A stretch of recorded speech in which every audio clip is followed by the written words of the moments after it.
ഇത് mass മോട്ടോഴ്സിന്നാണ്. Honda unicorn 160 വണ്ടി നമ്മൾ വർക്കിന് ചെയ്തിട്ടുണ്ട്. നമുക്ക് അതിനകത്ത് പറഞ്ഞിരിക്കുന്നവർക്ക് അത് general service, engine oil check ചെയ്യാം, അതേപോലെ തന്നെ ചെയിൻ ചെക്കപ്പ്, മോർണിംഗിൽ വണ്ടിക്ക് ഒരു സ്റ്റാർട്ടിങ് കംപ്ലൈൻറ്റ് പറയുന്നുണ്ട്. ഇത്രയാണ് മെയിനായിട്ട് പറഞ്ഞേക്കണം കേട്ടോ.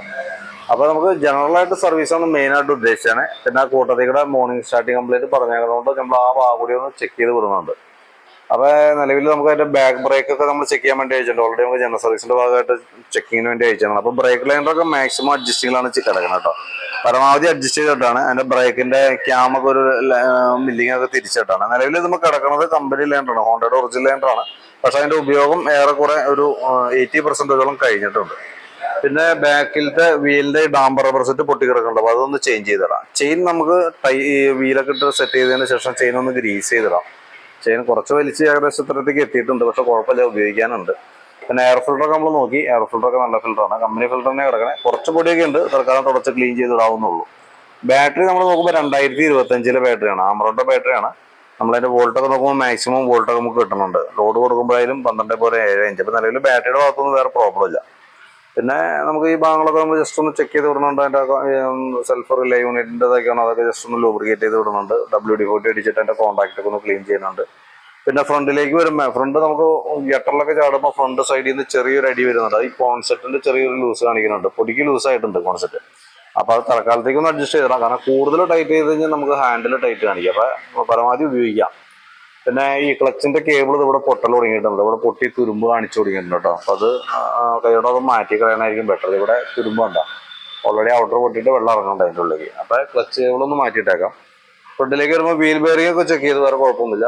ഫ്രണ്ടിലത്തെ ബ്രേക്കിന്റെ പാഡ് സെറ്റ് നമ്മളൊന്ന് ചെക്ക് ചെയ്യാൻ വേണ്ടി അയച്ചിട്ടുണ്ട്. ബ്രേക്ക് പാഡ് നോക്കുമ്പോൾ നമുക്ക് അതിന്റെ ശരിക്കും പറഞ്ഞാൽ അത് തീർന്നിട്ടുണ്ട്. കാരണം ഇതേപോലെ ഇൻഡിക്കേഷൻ ലൈനാണ് ഇത്.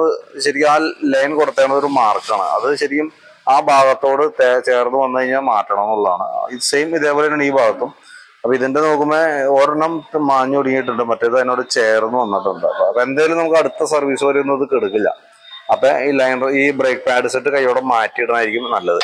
അതേപോലെ തന്നെ ഈ ബ്രേക്ക് പാഡിന്റെ ഇത് മാറ്റാനായിരിക്കുമ്പോൾ കാലിപ്പർ ബ്രാക്കറ്റിന്റെയും ബൂട്ട് സെറ്റും കൂടി ഒന്ന് ചേഞ്ച് ചെയ്തിട്ടേക്കാം. എഞ്ചിൻ ഓയിൽ നമ്മൾ നോക്കി, നല്ല ഓയിലാണ്, കുഴപ്പമൊന്നുമില്ല. സ്പാർക്ക് പ്ലഗ് നമ്മളൊന്ന് ക്ലീൻ ചെയ്ത് റീസെറ്റ് ആക്കുന്നുണ്ട് കേട്ടോ. ത്രെഡൊക്കെ ചെറിയ ടൈറ്റ് ഉണ്ട്, അതിൻ്റെ ഉള്ളിൽ നിന്ന് ഊരി പോകാനൊക്കെ നല്ല ടൈറ്റ് ആയിരുന്നു. അത് ശരിക്കും ത്രെഡൊക്കെ ഒന്ന് ക്ലീൻ ചെയ്തതിന് ശേഷം നമുക്ക് റീസെറ്റ് ആക്കാം. മിസ്സിങ്ങിൻ്റെ കംപ്ലൈൻറ്റ് വണ്ടി ഓടിക്കുമ്പോൾ നല്ല രീതിയിൽ കാണിക്കുന്നുണ്ട്. വണ്ടി ഓടിക്കുമ്പോൾ മിസ്സിങ് ഉണ്ട് ശരിക്കും. പക്ഷെ അത് നമ്മൾ ക്ലിയർ ചെയ്യണമെന്നുണ്ടെങ്കിൽ നമ്മൾ കാർബറേറ്റർ അസംബ്ലി അഴിച്ച് ക്ലീൻ ചെയ്യേണ്ടതാണ്. അഴിച്ച് ക്ലീൻ ചെയ്താലാണ് അത് റെഡി ആവുക. പക്ഷെ ഇപ്പോഴത്തെ ഒരു സ്റ്റേജിൽ, ഇപ്പോഴത്തെ ഒരു സിറ്റുവേഷൻ വെച്ചിട്ട് കാർബറേറ്റർ ഇപ്പോൾ നമ്മളൊരു 10 വണ്ടിയുടെ കാർബറേറ്റർ ക്ലീൻ ചെയ്യാൻ വേണ്ടി അഴിക്കുകയാണെന്ന് കരുതുക. അത് അതിനകത്തൊരു 8 വണ്ടിക്കും കാർബറേറ്റർ ക്ലീൻ ചെയ്ത് റീസെറ്റ് ചെയ്യുന്ന സമയത്തായാലും അതല്ലെങ്കിൽ അത് കഴിഞ്ഞ ശേഷമായാലും പെട്രോൾ ഓവർഫ്ലോ വരാനുള്ള സാധ്യത കൂടുതലാണ്. അങ്ങനെ വന്നു കഴിഞ്ഞാൽ നമ്മൾ കാർബറേറ്റർ അസംബ്ലി മാറ്റി പുതിയത് വെക്കേണ്ടി വരും. പക്ഷെ വണ്ടിക്ക് മിസ്സിംഗ് കംപ്ലൈൻറ്റ് ഉള്ളത് കൊണ്ട് അത് ക്ലിയർ ചെയ്യണമെന്നുണ്ടെങ്കിൽ നമുക്ക് കാർബറേറ്റർ അഴിക്കാതെയും മാർഗമില്ല. ഒന്നുപോലെ നമ്മളത് മിസ്സിംഗ് ആ രീതിയിൽ തന്നെ അഡ്ജസ്റ്റ് ചെയ്ത് നമ്മൾ ഉപയോഗിക്കണം. അതല്ലെങ്കിൽ ഈ പറഞ്ഞ പോലെ രണ്ടും കൽപ്പിച്ച് അഴിക്കണം. കംപ്ലൈൻറ്റ് ആവുകയാണെങ്കിൽ ആവട്ടെ, ആവുകയാണെങ്കിൽ നമുക്കത് മാറ്റി കളയാമെന്നുള്ളൊരു മൈൻഡിൽ വേണം നമ്മൾ അഴിക്കാനായിട്ട്. അതല്ലെങ്കിൽ ഈ പറഞ്ഞ രീതികൾ മാക്സിമം അങ്ങനെ യൂസ് ചെയ്യാം. കംപ്ലൈൻറ്റ് വരുമെന്ന് 100% ഉറപ്പല്ല ഞാൻ പറയണേ, പക്ഷെ വരാനുള്ളൊരു സാധ്യത 90% ഉണ്ട്. അപ്പം അതുകൊണ്ട് അത് അറിഞ്ഞിട്ട് വേണം പെർമിഷൻ തരാനായിട്ട്. അപ്പോൾ വീഡിയോ ഞാൻ വാട്സപ്പ് വഴി ലിങ്ക് അയച്ചു തരാം. അത് കയറി വീഡിയോ കാണാം, കണ്ടതിന് ശേഷം നോക്കിയിട്ട് കോൺടാക്ട് ചെയ്യാം. കാർബറേറ്ററിന്റെ കേസ് അഴിച്ചാലാണ് മിസ്സിങ്ങിൻ്റെ കംപ്ലൈൻറ്റ് മാറുള്ളൂ. അപ്പോൾ അത് കണ്ടതിന് ശേഷം കൃത്യമായിട്ട് പറയാം, അഴിക്കണോ വേണ്ടിയെന്നുള്ള വെച്ച് കൃത്യമായിട്ടൊന്ന് പറയണം. നമ്മൾ കാർബറേറ്റർ അസംബ്ലി അഴിച്ച് ക്ലീൻ ചെയ്യുമ്പോൾ സ്വാഭാവികമായിട്ട് ഒരു 550 തുടങ്ങി 600 ആ റേഞ്ച് നമുക്ക് ചിലവുണ്ട്. കാർബറേറ്റർ മാത്രം ക്ലീനിങ്, ജെറ്റ്, അതിൻ്റെ ക്ലീനർ കാര്യങ്ങളെല്ലാം കൂടി വരുന്നത്.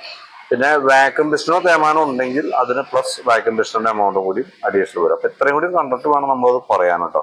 ഇനിയിപ്പോൾ ഇത്രയും പൈസ മുടക്കി നമ്മളത് ചെയ്തു എന്ന് കരുതാം. ഓവർഫ്ലോന്റെ കംപ്ലൈൻ്റ് ആണ് മെയിൻ വില്ലനായിട്ട് വരാം. മിസ്സിങ് നമുക്ക് മാറ്റിയെടുക്കാനായിട്ട് പറ്റും. ഓവർഫ്ലോ കംപ്ലൈൻറ്റ് വന്നാൽ നമ്മൾ ഈ ചെയ്ത പൈസയൊക്കെ വെറുതെ ആവുകയും ചെയ്യും. നമ്മൾ പുതിയ കാർബറേറ്റർ മേടിച്ച് വെക്കേണ്ടി വരും. പക്ഷെ അതിൻ്റെ ഒരു സ്റ്റേജ് മനസ്സിലാക്കുക. മിസ്സിംഗ് കംപ്ലൈൻറ്റ് മാറണമെന്നുണ്ടെങ്കിൽ നമ്മൾ കാർബറേറ്റർ അഴിച്ചേ പറ്റുള്ളൂ. പക്ഷെ അഴിക്കുമ്പോൾ ഇന്ന പ്രശ്നങ്ങളുണ്ട് അതിനകത്ത്. അപ്പോൾ അത് അറിഞ്ഞിട്ട് വേണം നമുക്ക് പെർമിഷൻ തരാനായിട്ട് കേട്ടോ. അപ്പോൾ ഞാനതിൻ്റെ അത്യാവശ്യം നമ്മളിപ്പോൾ brake pad, general service, brake wheel, back brake shoe, ബാക്കിലത്തെ വീലിൻ്റെ റബ്ബർ, അതെല്ലാം ഉൾപ്പെടുത്തിയിട്ടുള്ള ഒരു എസ്റ്റിമേറ്റ് ഇടാം. വീഡിയോ കണ്ടതിന് ശേഷം നോക്കിയിട്ടൊന്ന് റിപ്ലൈ ഇടാം. അതിനകത്ത് പ്രത്യേകം നമ്മൾ എടുത്തു പറയേണ്ട കേസ് കാർബറേറ്ററിൻ്റെ കേസാണ്. അത് വീഡിയോ കണ്ടതിന് ശേഷം നിർബന്ധമായിട്ടും നമ്മളോടൊന്ന് റിപ്ലൈ ഇടണം. അതനുസരിച്ചിട്ട് വേണം നമുക്ക് വർക്ക് കംപ്ലീറ്റ് ചെയ്യാനായിട്ട്.